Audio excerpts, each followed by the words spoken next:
మహబూబాబాద్ జిల్లా కేంద్రంలో ఉద్యోగులు విశ్రాంత ఉద్యోగుల హక్కుల సాధన కోసం బీఆర్ఎస్ పార్టీ ఆధ్వర్యంలో నిర్వహించిన సమరబేరిలో రాకేష్ రెడ్డి మాట్లాడుతూ కాంగ్రెస్ ప్రభుత్వం ఎన్నికలకు ముందు పెండింగ్ బకాయిలు, old pension scheme, employees health scheme GO number 317ను చట్టసవరణ చేస్తామని ఇచ్చిన హామీలను విస్మరించిందన్నారు.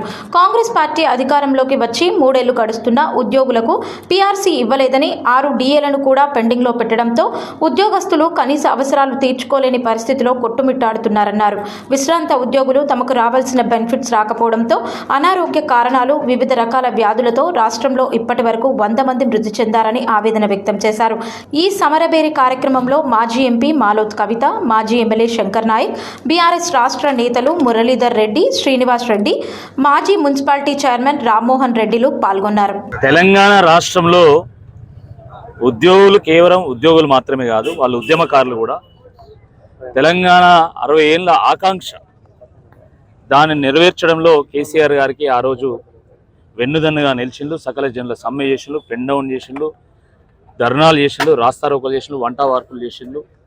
ఆ రకంగా పోరాటం చేస్తే మనకు తెలంగాణ వచ్చింది. కానీ దురదృష్టకరమైనటువంటి విషయం ఏంటంటే కాంగ్రెస్ పార్టీ అధికారంలోకి వచ్చి 3 ఏళ్ళు గడుస్తున్నా కూడా నిత్యావసర వస్తువుల యొక్క ధరలు ఆకాశాన్ని అంటుతున్నా, విద్యా, వైద్యము, రవాణా ఖర్చులు విపరీతంగా పెరిగిపోతున్నా కూడా ఇప్పటి వరకు వాళ్లకు రావాల్సినటువంటి పీఆర్సీని ఇప్పటివరకు ఇవ్వడం లేదు. హక్కుగా రావాలి, చట్టపరంగా వాళ్ళకి రావాలి, కానీ పీఆర్సీ ఇవ్వలేదు. అదేవిధంగా వీళ్ళ ప్రభుత్వం వచ్చిన తర్వాత 6 డిఏలను పెండింగ్లో పెట్టడం జరిగింది. దీని కారణంగా ఈరోజు ఉద్యోగస్తులు వాళ్ళ కనీస అవసరాలను తీర్చుకోలేనటువంటి ఒక పరిస్థితిలో వాళ్ళు ఉన్నారు. అదేవిధంగా కాంగ్రెస్ పార్టీ ఆ రోజు ఓల్డ్ పెన్షన్ స్కీము విధానాన్ని తీసుకొస్తాము, ఈహెచ్ఎస్ ఎంప్లాయీ హెల్త్ స్కీమ్ను తీసుకొస్తాము, అదేవిధంగా 317 జీవో చట్ట సవరణ చేస్తామని చెప్పేసి కూడా వారు హామీ ఇవ్వడం జరిగింది.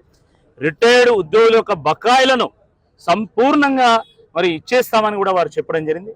దీంతో ఏ ఒక్క హామీ నెరవేర్చలేదు. కాబట్టి రిటైర్డ్ ఉద్యోగులు వాళ్ళకి రావాల్సినటువంటి బెనిఫిట్స్ రాక ఈరోజు బీపీ, షుగర్లతోని, క్యాన్సర్ లాంటి ప్రాణాంతకమైనటువంటి వ్యాధులతోని వాళ్ళు చనిపోయేటువంటి ఒక పరిస్థితి నిర్మాణమైంది. మానుకోటలో కూడా సోమిరెడ్డి అనేటువంటి ఒక రిటైర్డ్ ఉద్యోగి కూడా చనిపోయాడు.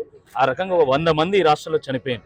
ఇటువంటి ఈ నేపథ్యంలో, ఎందుకంటే మొదటి నుండి జేఏసీలో వాళ్ళతో పాటు మాకు కూడా భాగస్వామ్యం ఉంది, వాళ్ళు మాతో పాటు నడిచిండ్రు, మేము వాళ్ళతో పాటు నడిచినాం. కాబట్టి ఉద్యోగుల యొక్క హక్కుల సాధనకై బీఆర్ఎస్ పార్టీ బాట పట్టాలని మొన్న భువనగిరిలో, ఈరోజు మానుకోట రాళ్ల సాక్షిగా మానుకోట గడ్డ మీద గర్జన చేయడానికి ఈ యొక్క పోరుబాట నిర్వహించడం. ఉద్యోగస్తులకు సంబంధించి, రిటైర్డ్ ఉద్యోగస్తులకు సంబంధించి తప్పకుండా ప్రభుత్వము ఉద్యోగస్తుల యొక్క డిమాండ్లు నెరవేర్చేంత వరకు మా పార్టీ ఈ పోరాట బాట, ఈ పోరుబాట వీడదని చెప్పి ఈ సందర్భంగా హెచ్చరిస్తుంది.